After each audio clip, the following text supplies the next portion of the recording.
listening to the sound of my voice. This is the day that the Lord has made, and I will rejoice and be glad in it. And I'm definitely rejoicing because right here on the Dr. Telisa Show, I get to have a conversation with a young woman that is really about the work of community, especially black women, y'all. When I tell you, if you don't know anything about Sister Reach, baby, you got to know about it. Don't you die and go to heaven without knowing about Sister Reach. You hear me? I'm telling you, and especially the CEO and founder. Why? Because when you think about Cherrise Scott, you think about a singer, songwriter, activist, servant leader, poet, waymaker, and stagnation shaker. She founded Sister Reach in October of 2011, right here in the great city of Memphis, Tennessee. It is a black woman-led grassroots 501c3 nonprofit dedicated to advancing human rights. Sister Reach prioritizes black women, women and teens of color, LGBTQIA+ individuals, gender expansive people. That means she love everybody, y'all. Honey, love it. And their families through the lens of reproductive and sexual justice. Work from a four-pronged approach of harm reduction and education, policy and voter engagement, arts and culture, and direct service. Sister Reach's mission is to empower those they serve to lead a healthy lives, nurture healthy families, and thrive in safe, sustainable communities.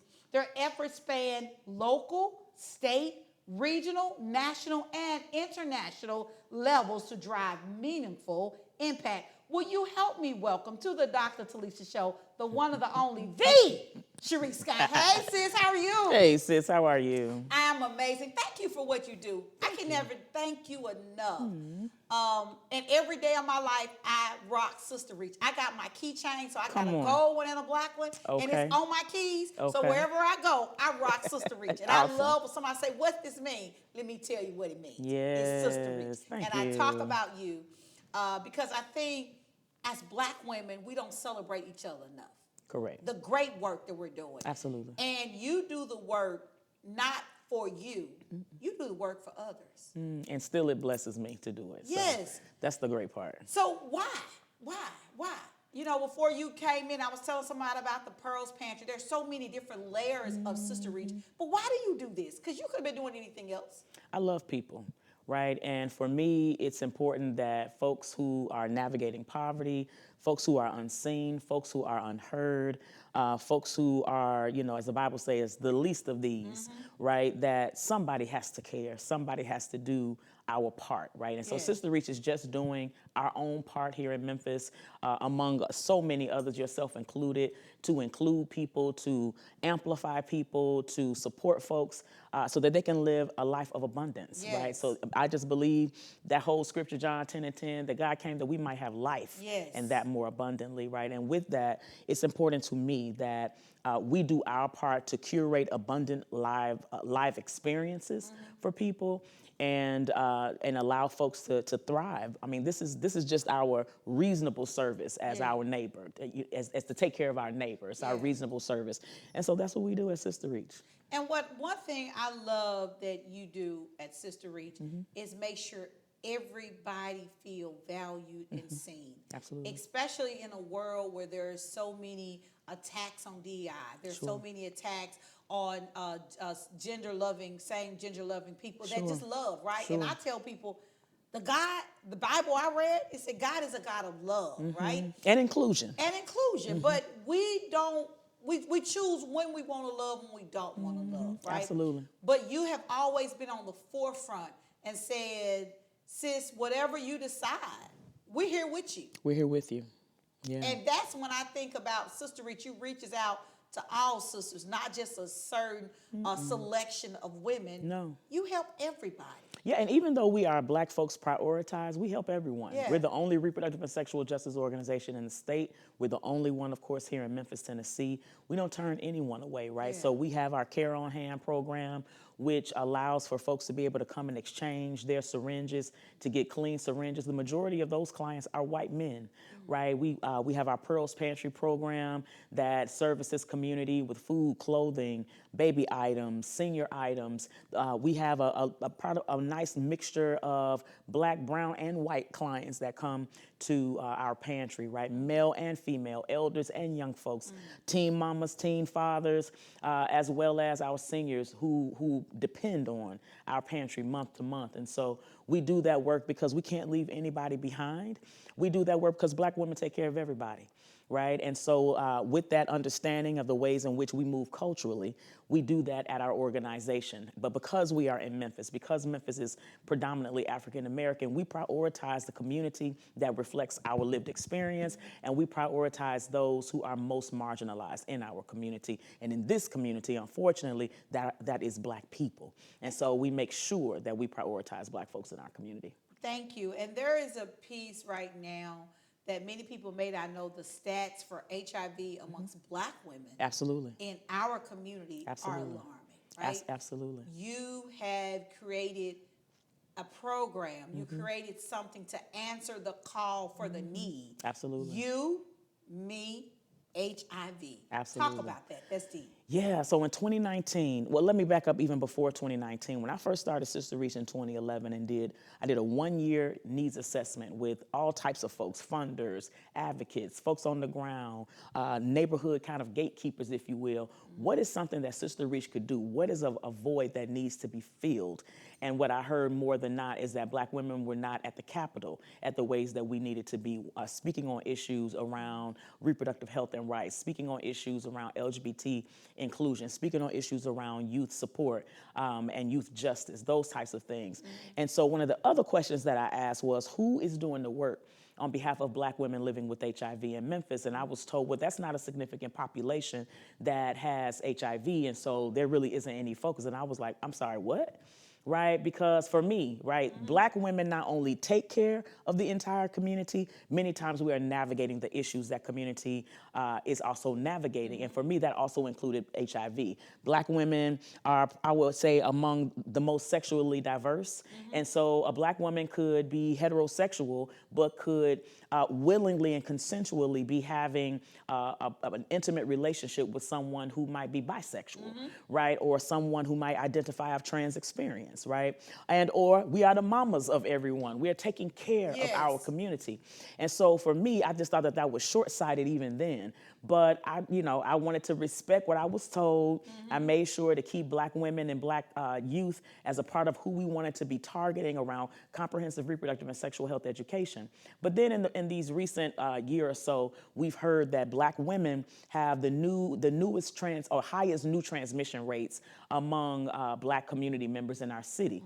That being said, what I said almost 14 years ago is relevant now, right? That, just because folks aren't doing the research does not mean that this is not an issue among Black women. Now folks want to do the research. And so now, unfortunately, we have gotten a situation that is out of control, where Black women are contracting HIV and nobody was really paying attention. And the reason I believe that there is now attention is because Black women are dying with living with HIV. Black women are the most disproportionately impacted economically because they are seeking resources for medicine, right? I mean, one pill can cost you, or one set of medicine for HIV can cost $3,000 a month, right? So that being said, when we're not taking care of those in our community that are majority head of household Black women, also I believe as far as the Black community represent that number as well, then we are failing Black women, right? And the country is already failing Black women. At least let's make sure that Memphis does not fail Black women. So our You Me HIV campaign, we partnered initially with an organization called The Positive Experience, led by Lydia Joyce.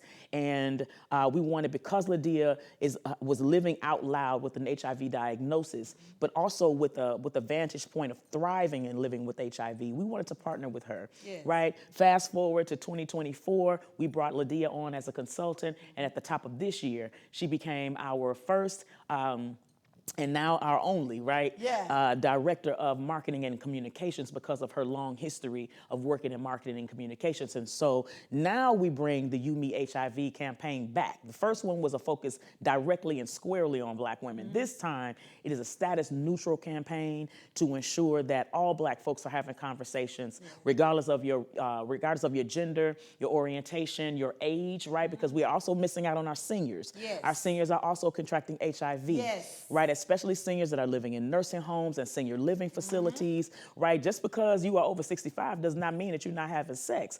And because there's been so much emphasis on people not becoming pregnant, there has been an entire community of folks who are living their sexual lives that have been left out of the discussions around the need for barrier methods of contraception like condoms, dental dams, also around being tested for HIV, having conversations with partners, right? So our seniors are also engaging in sexual activity. So this campaign is for folks who maybe are not living with HIV or maybe do not know their status to start having more normal conversations, because we're seeing, right, because of the advances that are happening in Africa, that there are so many movements in science and technology that are allowing us to quell these instances of HIV transmission.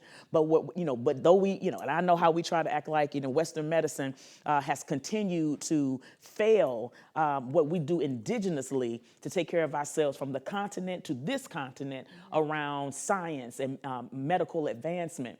But the reality is that African folks have saved African people's lives and people of the African diaspora, right? That being said, we need to embrace what is being discovered on the continent, and especially in the wake of the White House revoking PEPFAR funds, would make sure that international funding goes to HIV support, advancement, technology, all of those types of things. We're saving ourselves, is the bottom line. And so that is what the You Me HIV campaign does. It helps us to center those who are most vulnerable here in Memphis, which is not only Black women, but it's Black youth, Black men who sleep with men, Black people who sleep with one another regardless of sexual orientation or gender identity. And it is allowing us to have a conversation that is long overdue, that we got to start focusing on ourselves. We got to make sure that we are having these really important conversations, not leaving anybody behind, not assuming that just because of a person's lived experience that, oh, surely they got to be living with HIV, because we've moved beyond HIV being a quote unquote gay disease, right? Exactly. This particular infection is impacting everyone, regardless of your race, but disproportionately Black people. So that's what this campaign is geared to do. And, I keep telling people, ain't nobody coming to save us. We can save us. We got to work together and save us. That's right. And one of the things that I've became a champion for is sharing into the Black church, right? Because I got some sisters that's in church that's in denial. Oh, yes. Right? So let me help you when you say, so what you mean with denial? You know your male partner. You know something ain't right when y'all having sex, because you know what really lights his bubble, right?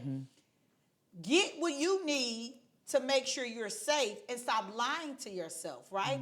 Because you have so many men that the church has made it seems bad or taboo to live out your truth. So then you go get with a female partner, but then you still doing your due. Then now that female partner that is the mama, that is the caretaker of her mom, that is a lineage of taking care, now has contracted HIV because you went out and did other things. And so now I'm telling women, protect yourself.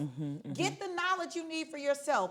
Make sure that you're protecting yourself and the people around you. And in having those conversations with your daughters, right? There's a lot of young people, and you know this, Cherrise, they feel, well, I'm not having intercourse, but I'm still having sex. I'm having oral sex. We need to have those conversations. And then what is the contraceptives? What can we do to prevent that? You, me, HIV, y'all, it's real. I need y'all to make sure that you are listening. You get to Sister Reach, get the information, and let's save ourselves. Stop waiting for somebody in a cake to come save us. We can do it if we all work together and try. Hey, I'm Telisa. I'll be right back with more with Sister Reach, CEO and founder, Cherrise Scott.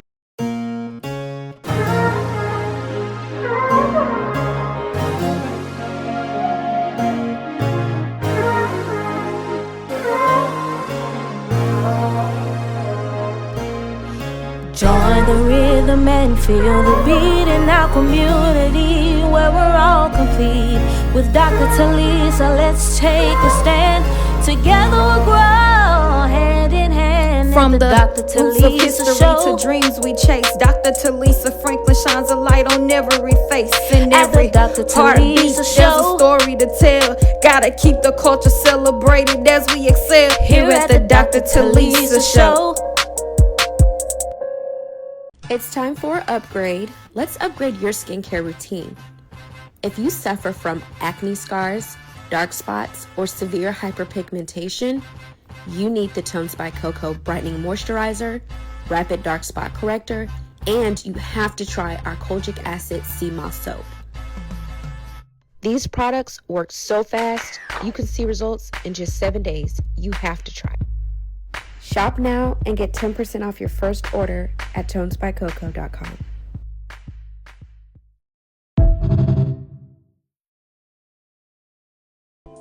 Hey you, ready to glow up this year? The Tones by Coco Luxury Organic System has the complete skincare regimens that tailor to all skin types. Wash your face to perfection with the trusted luxury organic brand. Our product line will help you solve problematic skin issues such as hyperpigmentation, acne, severe skin dryness, and inflammation. Our daily regimen kits, they help combat these issues, leaving your skin with an even tone appearance, clear from acne and blackheads, moisturized with max hydration, free from irritation and sensitivities. We also carry top quality plant extracted cloth mask containing herbal healing properties, along with vitamins that add that essential nutrition to your skin. Start your journey today. Vegan, cruelty-free, clinically tested, and ethnically approved. Shop now at www.tonesbycoco.com.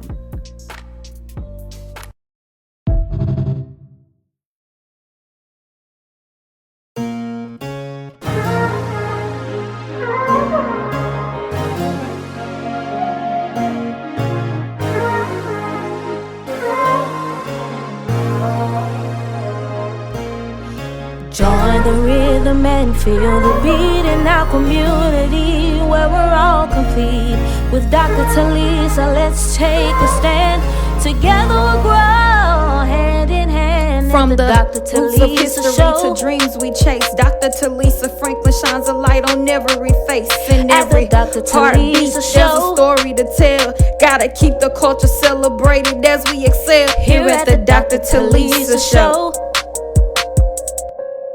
I was saying, because, you know, with you, me, HIV, we got to do more talking about it in church. Because I tell a lot of my sisters that has husbands, Sure. baby, stop lying to yourself. Yeah, You yeah. know what turns his light on. Yeah, and right. sometimes it just ain't you. That's right. That's right. But get the protection that you need. Absolutely. Because we got to start having more conversations in the church if we're going to save ourselves. And we've got to, as church people, we've got to think about the ways in which our doctrine, right, has created an environment that has allowed women to be a victim.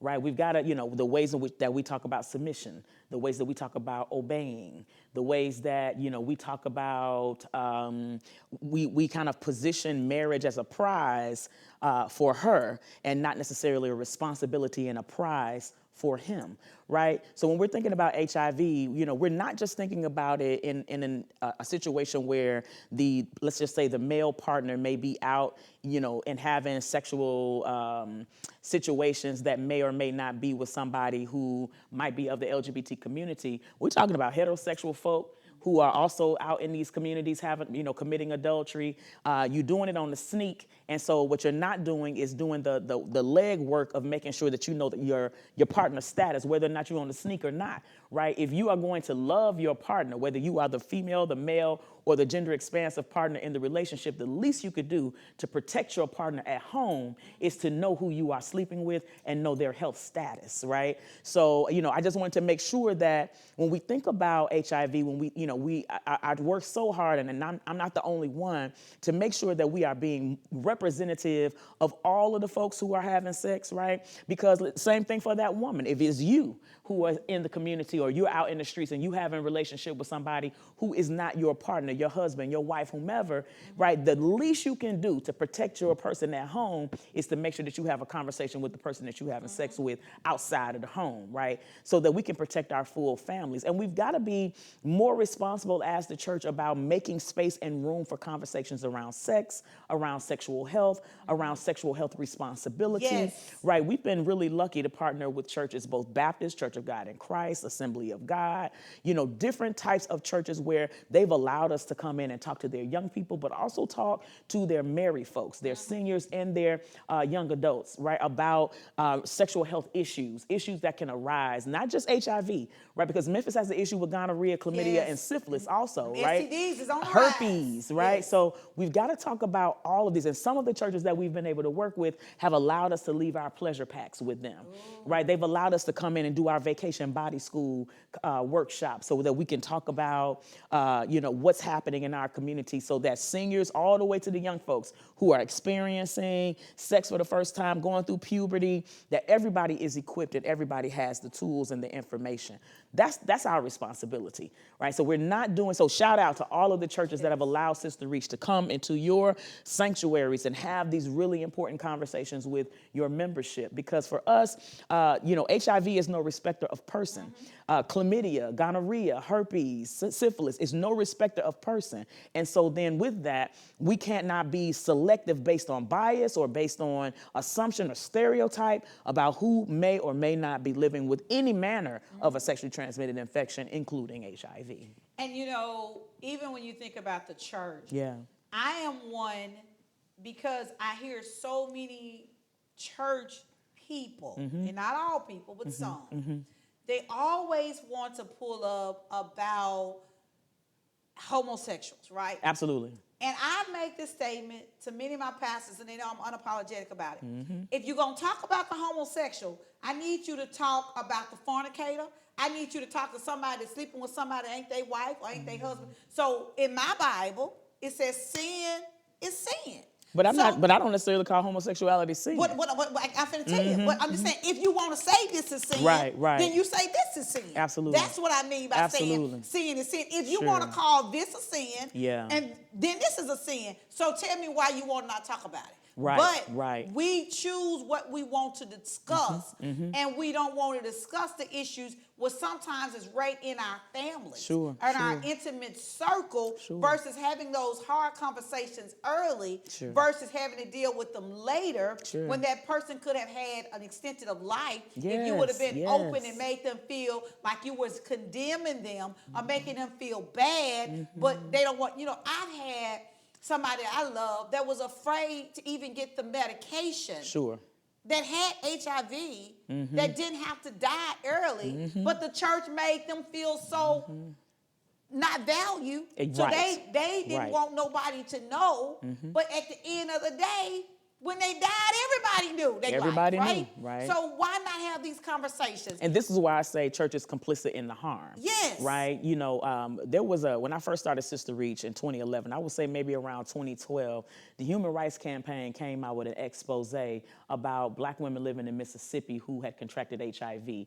Not only, right, did the Department of Children's Services get called in to take their children away from them because they were living with HIV or had an HIV diagnosis.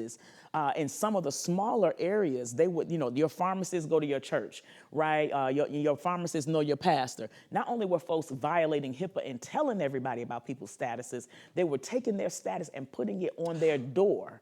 like, like this is the scarlet letter or something like that, right? They're not even thinking about, no care, concern about how this woman contracted HIV, because another situation that the church is not talking about is domestic violence. And in many situations, a woman who is in a situation with a man in a relationship and domestic violence is a part of that relationship, she cannot ask for him to put on a condom for fear of being beaten or for fear of losing her life. So when you start connecting all of these other different dots of how people arrive at an HIV diagnosis, this is why we cannot be haphazard and preach from our bias. We cannot preach from our misinformation. We have to have some level of responsibility, especially if we're going to talk about a public health issue or we're going to talk about people's lives and identities. Learn about people's lives and identities. Learn about the public health information that you are sharing, or shut up. Yeah, please right? be quiet. Be quiet. Don't talk across the pulpit with hate, right? Because that's not who Jesus was. And I'm just talking about the Christian church in this moment. And don't talk about how other folk you feel like they spear hate. That's right. Sometimes we spear hate. That's right. Ourselves. Absolutely, absolutely. So we've got a responsibility to support our fellow person, right? Whomever that person is. And that's what we do at Sister Reach. That's why I'm super passionate about reaching for those that nobody is reaching for loving folks that nobody is giving a care about. We seeing pastors throwing people of trans experience out of their church, right? So forget about their soul. You concerned about, what are you concerned about? Because your mission, your objective ought to be their soul, not to be how they show up, not when the Bible says whosoever will, let them come.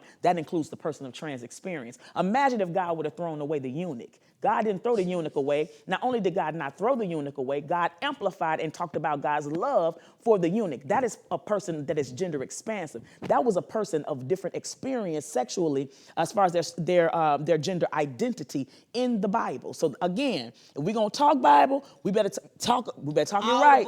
We got to talk about all the books, and we can't leave the books out based on our bias or our failure, right, to do our due diligence theologically and make sure that people know what it's really about, right? So y'all know how I feel about that, because I ain't just Cherrise Scott, CEO, and founder. I'm Reverend Cherrise Scott. Come on, get it right. And so R-E-V. that being said, I also have a responsibility, and so this is why we engage churches the way we do. This is why we do a lot of organizing with our faith community, our greater faith community beyond the Christian church, Muslims, Jews, people who practice African spirituality. We do that. I've been doing that my entire career in reproductive and sexual justice, which as of next March or May, I think it's next March, will be 22 years of doing this work.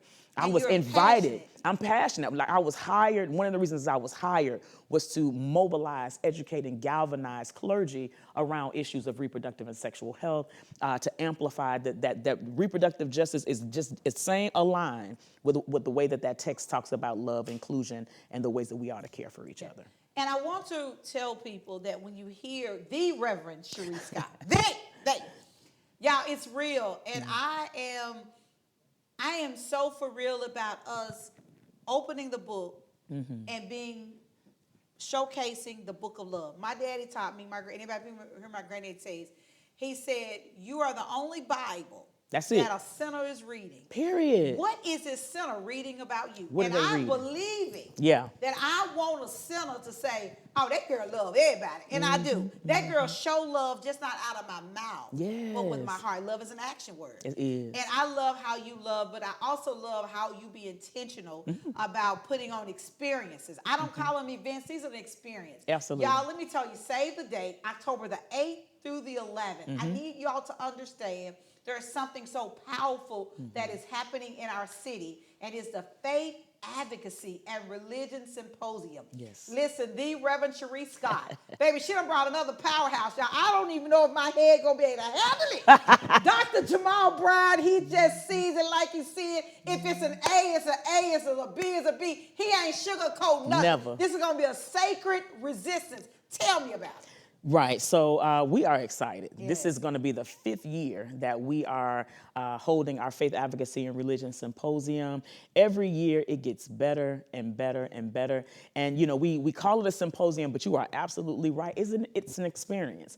It's an experience for everybody, no matter what you believe. You can be an atheist. You can be a Christian. You can be Muslim. You can be Hindu. You are welcome, right? And so you can be gender expansive. You can be trans-identified. You can be heterosexual. You can be asexual, you are welcome. And so imagine what it was like even last year, right, to see a holiness mother and a sister that was Muslim arm in arm praising the God of their understanding together. Yes. That's what our symposium is about. That's what this experience is about. And our theme this year is sacred resistance, because we are up against Christian nationalism like never before.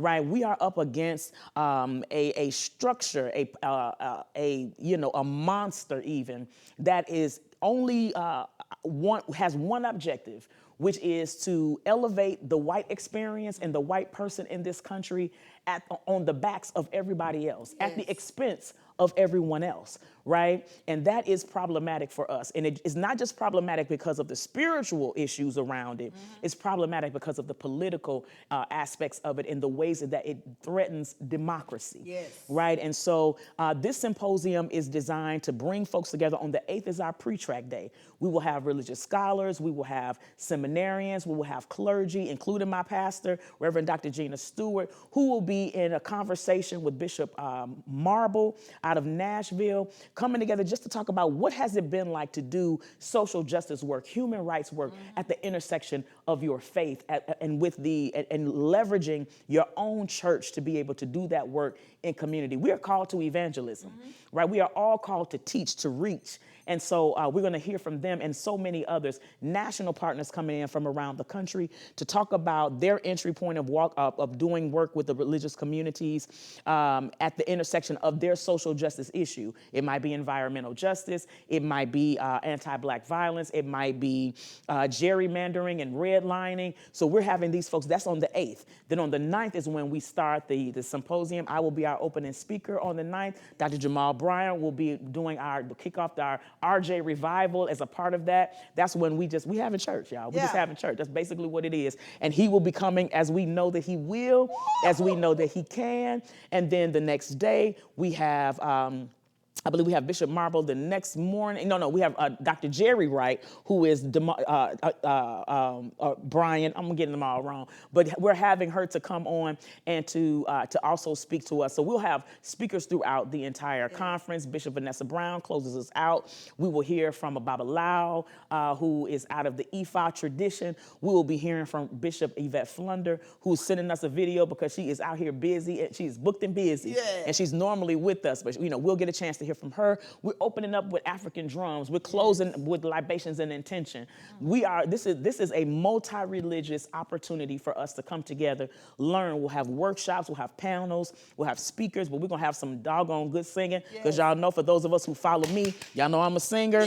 And we're gonna have some wonderful, wonderful talent, including Nate Bean and his group. We're gonna have Pam Armour in the shop, gonna be with us again this year. Lena Bird Miles is gonna come and sing her songbird self and Sing Me Happy, and so many others. And so we've actually got more scholarship recipients this year, I think, than we've had in any year. Wow. I think we got about 80 scholarship recipients this year who are coming from seminaries all over the country, as well as here in Memphis, Tennessee. And we're gonna have church, y'all. We're gonna have a great time. We're gonna have a multi-religious experience for whatever understanding you have is welcome.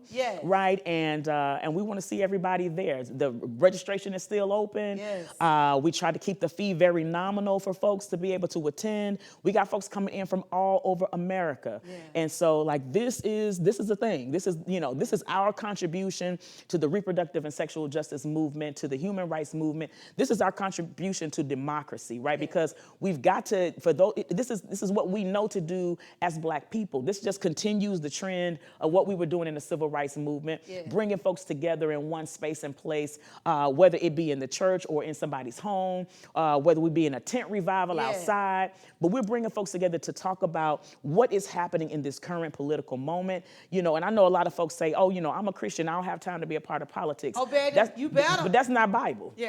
Right? We're supposed to do justice, right? Walk humbly with our God, show mercy. Right, that's Bible. So we don't have the luxury to stay out as religious folks of whatever understanding to stay out of what is happening, especially when folks are weaponizing the text in order to harm people, in order to deport people, in order to take folks' rights away, in order to invisibilize people. We cannot allow that to happen. And what I'm not seeing enough of is our folks, our pastors, our clergy speaking across that pulpit and pushing back against what is theological violence. I call it theological fascism. Ooh. Right? So using the text in order to harm and using it out of context in order to harm and try to justify it. You know, of course, our hearts are with the family of Charlie Kirk, but we are not going to act like what Charlie Kirk stood for was not harmful, especially to black people, right? I ain't trying to get you in no trouble with your people, but talking about Charlie Kirk. But what I am going to say is, and you can send them to me, I take the hit. I always say everybody has their opinion. Yeah. And for me, I didn't want to see nobody get shot down. Absolutely like a dog. not, right. However, I tell people, be careful what your words say. The Bible says power and life and death is in our tongue. That's right. That's all I got to say. And what's our good brother, I believe out of D.C., what did he say? His quote that's kind of being put out there, you know, the way you died does not redeem how you live. Right. Right? And so it's like when people at a funeral try to say, oh, that was good. You know, when they was a dirty dog in life. And so in death, don't try to put him in heaven. You know, so, and that being said, same thing, right? And so we see even as early as yesterday, folks who are supporters of that MAGA understanding on our own beloved TSU campus in Nashville, trying to provoke black students because this administration wants to provoke black people, right? So even this convening is a way for us to come together and to figure out strategies and ways where we continue to keep a cool head, right? To be intentional because we are not wrestling against flesh and blood in this one right here, y'all. This is bigger than us. This is bigger than white and black. This is bigger than race.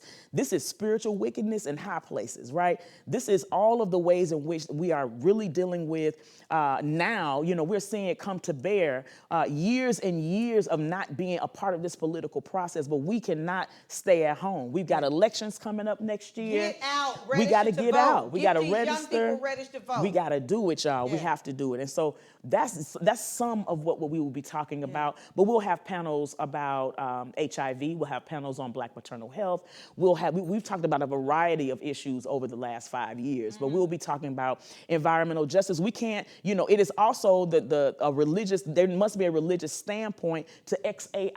We got to talk about what's happening in our environment. Yeah. We got to talk about the ways in which the XAI turbines are contaminating Memphis's community even more than what we've already experienced, like our people in 38109, folks who have died from cancer. Yes. All of that for us is a reproductive and sexual justice issue because it is a human rights framework. So any element that is happening that we can see under human rights is what our work addresses. They're like, you know, Cherrise, I'm just doing a lot of things. We're doing a lot of things because we're doing it on purpose, right? We got to be able to talk about every entry point where our reproductive and sexual lives intersect. That includes environmental issues, economic issues, redlining, gerrymandering, voter suppression, voter apathy. Yes. All of these things are impacting not just the folks that are outside of the church, but the folks who sit in the pews, right? The folks who are at the mosque, right? People who are on the mat, people who are burning the incense and setting intentions. Those of us who are chanting. We cannot leave this situation, we cannot act like it's not impacting us. Yes. Because it is impacting us, and they trying to do it in Jesus' name. That's what we can't stand for. I can't stand for that part. That's why I got to get involved. If you going to say you walking with the Lord, that's talk right. like you're walking. Right. Listen, I need you all to make sure Faith, Advocacy, and Religion Symposium. Yep. October the 8th through the 11th. Y'all, let's make sure we intentionally be there. We're going to talk. Everybody is invited. But Cherrise, I cannot let you out of here because I'm all about community and culture. What would be the one word you would use to describe community? Responsible. One word you would use to describe culture? Intentional. Responsible, intentional. Other words, you're already doing it. You're already having those conversations to be responsible and intentional to move the needle for the people, for all people. All folks. Regardless. If they are human beings, we want to help we move the needle and be responsible and intentional. How can people stay connected to all things Sister Reach? They can go to our website, sisterreach.org. They can also follow us on Instagram, follow us on Facebook, follow us on TikTok. You know, we had to step back from X because no. But follow, okay? I like you said, but no. Because no. right? But follow our newsletter. You can go on our website and sign up for our newsletter. We have one very specific for our religious community, and then we have one that just goes out to all of our supporters. So there are 2 opportunities there to stay engaged. Follow our website. Honey, our folks they've been rocking that website. Yes. Shout out to April Hudson and Lydia Joyce, baby. Y'all have been rocking my website, okay? They got me right. They got me together, but our collateral looks beautiful. But they can follow us there. Then that's where, you can also follow our 901. Oh, God, I'm finna forget it. Don't worry about that. But anyway, our Memphis Soul Music Festival page and some of our other pages online. Definitely just continue to follow Sister Reach. You know you coming back because you going to be here. Y'all. Oh, okay, When I'll be back. Tell y'all. I'll be back. Don't ever think this is a one time you're going to hear these Cherrise Scott voice. I'm not even making her sing today, and she is Don't all do it. Well, Don't I'm telling do it. y'all, she is that chick that can sing. She's an activist, but more so, she's a woman that cares about all human beings. Absolutely. Listen, know that I love you, baby. Absolutely, positively love you. There's nothing you can do about it. Make this day, make this moment, make this second the best ever, and learn how to be the best version of you. Why? Because I'm already taken. Cherrise is already taken. Until next time, be blessed is my prayer for you.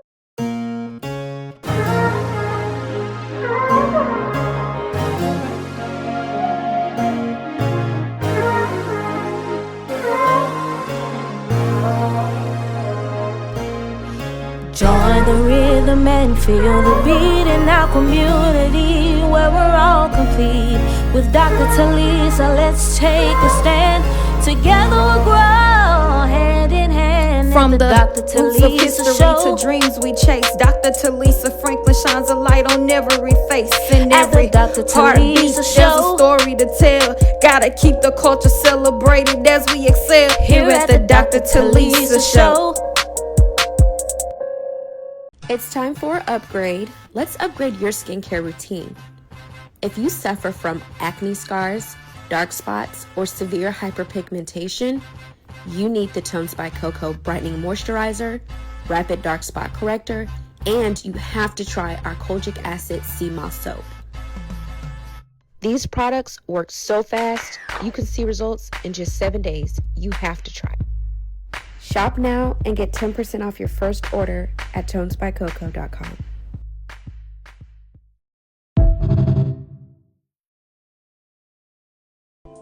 Hey you, ready to glow up this year? The Tones by Coco Luxury Organic System has the complete skincare regimens that tailor to all skin types. Wash your face to perfection with the trusted luxury organic brand. Our product line will help you solve problematic skin issues such as hyperpigmentation, acne, severe skin dryness, and inflammation. Our daily regimen kits, they help combat these issues, leaving your skin with an even tone appearance, clear from acne and blackheads, moisturized with max hydration, free from irritation and sensitivities. We also carry top quality plant extracted cloth mask containing herbal healing properties, along with vitamins that add that essential nutrition to your skin. Start your journey today. Vegan, cruelty-free, clinically tested, and ethnically approved. Shop now at www.tonesbycoco.com.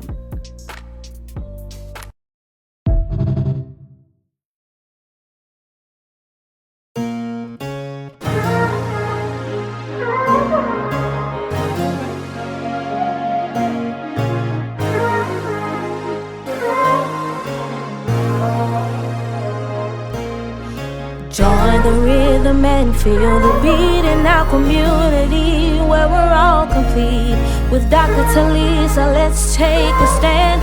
Together we'll grow hand in hand. From the Dr. roots of history Show. to dreams we chase, Dr. Telisa Franklin shines a light on every face. In At the every Dr. heartbeat, Telisa there's Show. a story to tell. Gotta keep the culture celebrated as we excel here at the Dr. Telisa Show.